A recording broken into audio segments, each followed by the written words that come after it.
तोता और रानू चिड़िया सुबह से बैठे हुए थे। तोते भैया अब चलें, ये किसान तो घर जाएगा नहीं और ना ही हम किसान की मकई खा सकते हैं। रानू चिड़िया, लेकिन वो कालू कौवा कैसे हर रोज किसान की मकई ले जाता है? वो कल भी मेरे सामने किसान की मकई खा रहा था।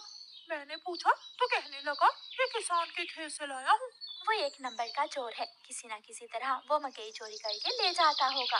किसान खेत में काम कर रहा था और चिड़िया और तोता बिना मकई खाए ही जंगल वापस चले जाते हैं।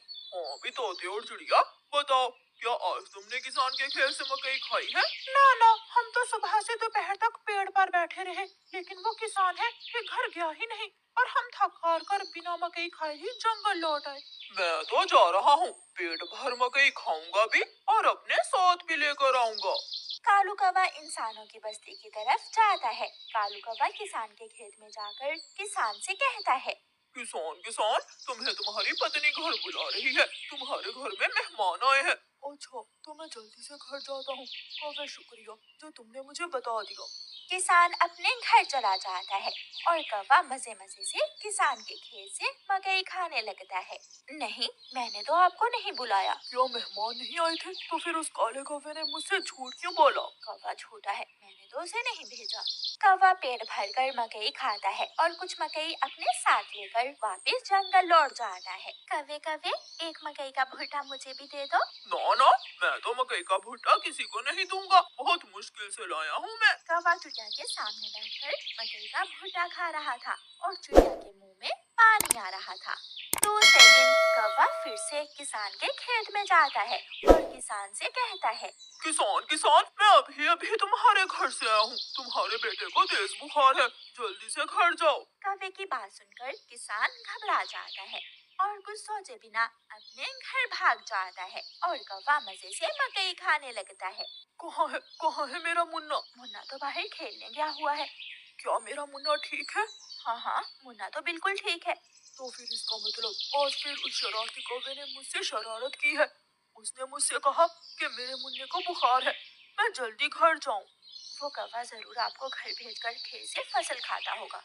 मैं कल देखूंगा वो कौवा कैसे मुझे उल्लू बनाकर मेरे खेत से मेरी फसल खाता है। कौवा जंगल जाकर बहुत खुश था। वो जो मकई अपने साथ लाया था वो तोते और कबूतर के सामने बैठकर खाता है। वाह वाह, मजा ही आ गया, ये मकई तो बहुत स्वादिष्ट है। यार कौवे, थोड़ी सी मकई मुझे भी दे दो। हाँ ठीक है, अगर तुम मेरे घर का काम कर दो तो मैं तुम्हें भी मकई दे सकता हूँ। मैं भी करूँगा, मैं भी कौवे आपके घर का सारा काम करूँगा, मुझे भी मकई दे देना। ठीक है, तो फिर जल्दी से मेरे साथ आ जाओ। कौवा कबूतर और तोते को अपने घर ले जाता है। तोते, तुम जल्दी से मेरे घर की सफाई सुथराई कर दो और कबूतर तुम जल्दी से मेरे सारे बर्तन धो दो, फिर मैं तुम दोनों को मकई दूंगा। फिर कबूतर अपने काम में लग जाता है और तोता कौवे के घर की सफाई सुथराई करने लगता है। दोनों अपना अपना काम खत्म कर देते हैं। कौवे, मैंने काम कर दिया है, अब मुझे मकई दे दो। मैंने भी काम कर लिया है, मुझे भी मकई दो। कौन सी मकई? चलो भाग जाओ यहाँ से तुम दोनों, मैं तुम्हें कुछ नहीं देने वाला। तुम धोखेबाज हो, तुमने धोखे से हमसे अपना काम करवाया और अब हमें भूखे ही भेज रहे हो। कबूतर और तोता वहाँ से चले जाते हैं।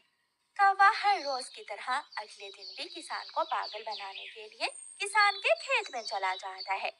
कौवा किसान के पास जाता है और किसान से कहता है, किसान किसान, मैं अभी अभी देख कर आया हूँ, तुम्हारी गाय जंगल की तरफ जा रही है, शायद उसकी रस्सी टूट गई होगी। मेरी गाय को तो शेर खा जाएगा। कौवे, मैं जल्दी से जाकर अपनी गाय को बचाता हूँ। किसान वहाँ से जाता है, लेकिन आज किसान थोड़ी दूर जाकर पेड़ के पीछे छुप जाता है। कौवा किसान के खेत में जाकर मकई खाने लगता है। तो ये कौवे का बच्चा इसलिए मुझे हर रोज किसी न किसी तरह खेत से भेज देता है। जब तक मेरे पास बड़ा दिमाग है, मुझे किसान की फसल खाने से कोई नहीं रोक सकता। किसान के पास बंदूक थी। किसान बंदूक चलाता है और गोली सीधी जाकर कौवे की टांग पर लगती है। कौवा बहुत मुश्किल से वहाँ से भागता है और किसी न किसी तरह अपने जंगल वापस पहुँच जाता है। वो अपने घर के बाहर आकर गिर जाता है। हाय, मर गया, मर गया।